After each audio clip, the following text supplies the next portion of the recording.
You have to embrace your worth. Mahalaga ka. You are valuable. Pero siguro you might doubt that statement because you keep on thinking, mas magaling pa yung iba? Sino ba ako? Ano bang nalalaman ko? Kakayanin ko ba talaga yun? Magaling nga ba talaga ako? If you base your worth on what other people will think about you, then you'll be living your life trying to prove yourself to others. It's as if others are controlling your life. Pero iba pag you embrace your worth. Kasi unang-una, ina-acknowledge mo yung gifts mo, yung pagiging ikaw, yung uniqueness mo, yung galing mo. What does embracing mean?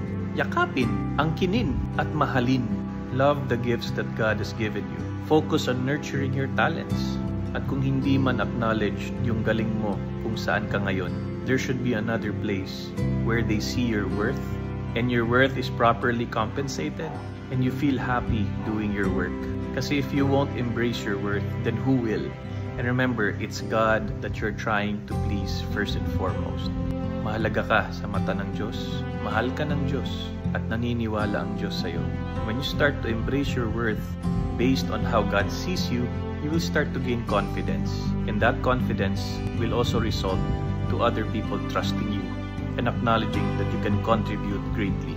My prayer for you is that you stop doubting yourself and start growing your gifts.